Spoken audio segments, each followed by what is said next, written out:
I'm a sucker for a gadget, and when I saw this come up on Twitter, I just had to buy one. I've got myself a Monocle from Brilliant Labs. Let's see what's in the box. So we've got the charging case with the Monocle inside, and we've got the charging cable. It's an AR device that clips onto your glasses.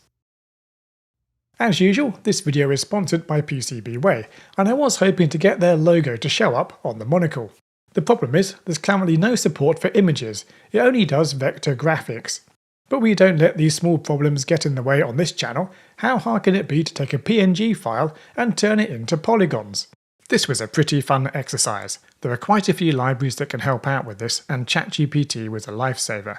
The first thing I'm doing is detecting the two most common colours. Looking at our image, you would think this should be simple. We've got green and orange. But zooming in, we can see that there's actually a lot more colours, particularly where the orange slash overlaps the green Y.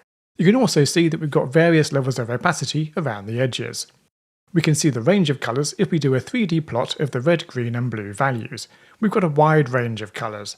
However, we can feed our colours into a k-means clustering algorithm, and provided we tell it just to create two clusters, we can get the two most common colours. We can now map our original colours onto these clusters, and if we look at the image now, we've got rid of all the anti-aliasing that was there. I've also thresholded the alpha channel, so we've got rid of the opacity. We can now take each colour in turn and feed it through a library that extracts the boundaries. I'm using a library called POTrace. I'm not going to pretend to know how this works, I've linked to a paper that explains it in the description. This gives us a bunch of outlines for the boundaries of our objects and also gives us outlines for the holes within our objects. There is a small issue though, it uses a lot of Bezier curves for its lines and our library only does straight lines. But all is not lost. The equation for a Bezier curve is pretty simple, so we can approximate any Bezier curve with a series of straight lines. So far so good, but we've still got a problem. We've got the outlines of our shapes, and we've got the outlines of the holes in our shapes, but our library can only draw simple polygons. It can't draw polygons with holes in them. There's a couple of options to solve this. After conferring with ChatGPT, we decided to use a triangulation library. This library can take the boundary polygon and the hole polygons and produces a bunch of triangles. We can easily feed these into the display as triangles are just very simple polygons. But we do have a lot of triangles. This may not be very efficient. After a bit of digging into the triangulation code, I found that it actually has a function that will extract the boundary of a polygon with holes. So we can just feed our polygons into that and we end up with some nice polygons with holes in. Our work is done, we're ready to display the results. Unfortunately, so far, I've only managed to display a couple of the letters.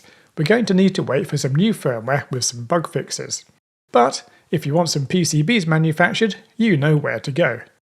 Stay tuned to the channel, at some point I may get a spinning cobra from Elite working, which will be pretty amazing. Let's take a closer look at the tech. The case is really just for charging up the Monocle. It's got a built-in 450 mAh battery, so you don't need to have it plugged in all the time. And it connects to the Monocle using these two pogo pins. As far as I can tell, it's just a dumb device. The USB connection is just used for charging.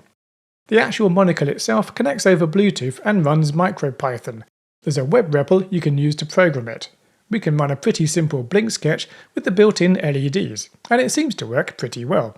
We're just cycling between the red LED and the green LED in this sketch.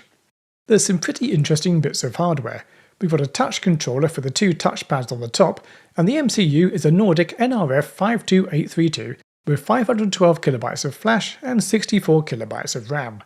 Now, compared to things like the ESP32 which we're normally using, it's a pretty puny processor. It only runs at 64 MHz, and with 64 KB of RAM, we're really limited in what we can do with it. To make up for this, the Monocle comes with a built-in FPGA. This is used to manage the camera, microphone and to drive the display.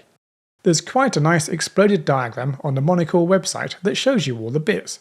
There's a 70 mAh battery, that's this big orange blob that you can see here, and you can see the 5 megapixel camera right next to it. The microphone's hidden somewhere behind. The screen is up here connected to the PCB. This shines down onto some optics which let you see it when you're wearing the Monocle. It's really hard to film the screen, but I've done my best. Here I'm running one of their simple samples that wires up the touch buttons to some text on the screen. It's just wired up so the text changes when you touch the A or the B buttons. The firmware is a bit of a work in progress at the moment, so I'm waiting for a new release to play around with some more graphics. Is it actually any good? Well, it does work. The lenses in my glasses are pretty thick and bulge out quite a bit, which makes it quite hard to get the monocle to sit at a good angle. But with a bit of fiddling, it does work okay. I'll probably 3D print something to make it a bit more useful. The MCU is pretty underpowered, but the ability to offload any heavy processing to another device over Bluetooth and the built-in FPGA do mitigate this somewhat.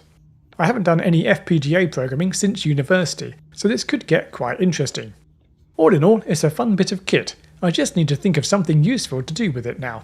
Any suggestions in the comments?